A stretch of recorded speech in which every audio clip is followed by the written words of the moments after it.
Welcome back. In this lesson, we're going to start looking at groundwater. And groundwater is absolutely important because most people get their water from wells or from a source that gets their water from wells. And that water, first of all, needs to be very clean, and it needs to be abundant. There needs to be enough to meet the demand of the people living on that water source.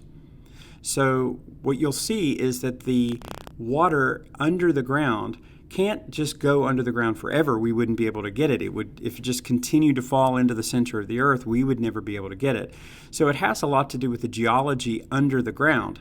If you have certain rocks that water is able to flow through, permeable type rocks, then it will percolate that. It actually cleans the water as well. And then eventually it gets to a place where it can't go any further because it's reached a rock layer that water can't pass through, and it sits on top of that rock. And so you end up with a table. That's where it comes from, the word table, water table, where it basically is like a swimming pool, where you have the bottom where it's like a swimming pool bottom, and then you have water sitting on top. Now the water is not just a swimming pool. It's not like a lake under the ground. But it's more like a sponge. So in between all of the stones and all of the pores inside sedimentary rocks that's under the ground, it's holding water. And water can flow in from the ground, and it can also flow out. So wells can drain some of this water table. You'll also see that it can flow into streams, all of this. So a lot of it has to do with whether water can pass through a rock or whether water can't pass through a rock, into whether we can get it or not. And the groundwater is so important that it's worth our study. Most people get the water that they drink from groundwater, whether they have a personal well or whether the town is using groundwater for their water source. Most of more than half of the people on Earth, that's where they're getting their source of water. And it's a very clean water because the soil that it percolates through cleans the water. And it's from rain. So it's not stored water that can be poisoned, but usually the rain, which is very clean, is always restoring that. So keeping this water usable is extremely important. So not only is it drinking water, it's also water for irrigation, for crops, for livestock, and for industry. Most industry is built around rivers, not just because of transportation, but also because they use quite a lot of water. So this water has great effect on the land. If you use too much of it, you can really affect the land, whether or not the water, there's enough water in it for people to use or not. If it's overused, if industry wants to use it all and there's not enough to drink, that's a big problem. Also, remember, water can be used chemically to, say, eat away limestone, and so it acts also to carve the land, caves and all kinds of stuff. So we'll look at this in a second. If you remember, most of the water in the world is in the oceans. There's only about 2% of the water that's fresh water, but a huge amount of that fresh water, if it's not frozen, is going to be in the ground. So the groundwater makes up a large percentage of fresh water, and that fresh water is necessary for all the living things on the world. So taking care of it and knowing about it does make sense. So if you recall from the hydrologic cycle, that infiltration is when the water seeps down into the soil. Okay, so eventually it just keeps going in. So you're going to have the wettest part of the soil going to be right at the top, and that's the belt of soil moisture. And of course, that's necessary if you're going to grow anything. Plants only grow because it's able to suck the soil out of the groundwater. So that's near the surface. And then depending upon what the soil is made out of, the bigness or smallness or porosity of the rocks, then you're going to have a zone of saturation where water can go down to a certain level and then stop. So when it stops means it can't go any further. It's either reached a flat surface of rock that's not able to go any deeper. It's almost like the bottom of a swimming pool. And then from that bottom up is called the water table. If you were to drill a well into that area, you would get well water. If you have a well dug higher than that area, you would get a lower water. If you would bore too deep down below the bottom, you would also have no water. So depending upon the geology of the situation is whether or not you can have a well. So anything above the water table is called the unsaturated zone. So there's most of the water will percolate through those rocks and then go down and stop at the flat impervious rock, and that's where the water table is. So you have to dig a well deep enough to get water, but you can't go too deep. If something's porous, it means it has lots of open spaces, and those open spaces are carrying the water. So if you have sedimentary rock that has lots of open pores or open spaces, then you have lots of way for that rock to hold water.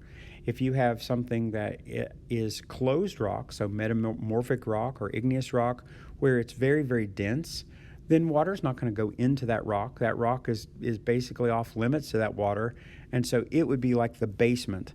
And then the sedimentary rocks on top are the ones that hold the water. So the porosity of various rocks will determine whether or not it holds good water or not.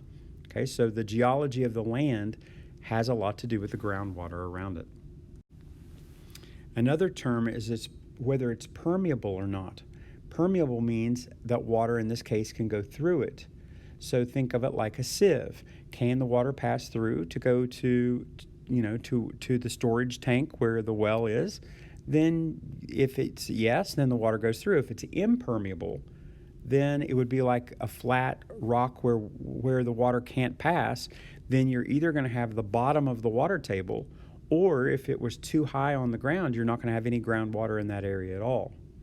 So there's a couple of these. An aquitard is a very regional, very small, it's a very large flat rock, deep, that is impermeable, and water in that specific area can sit on that one rock, and you could have a well dug above that rock, and there's water sitting there because the water percolates down through the soil and can't go past that rock.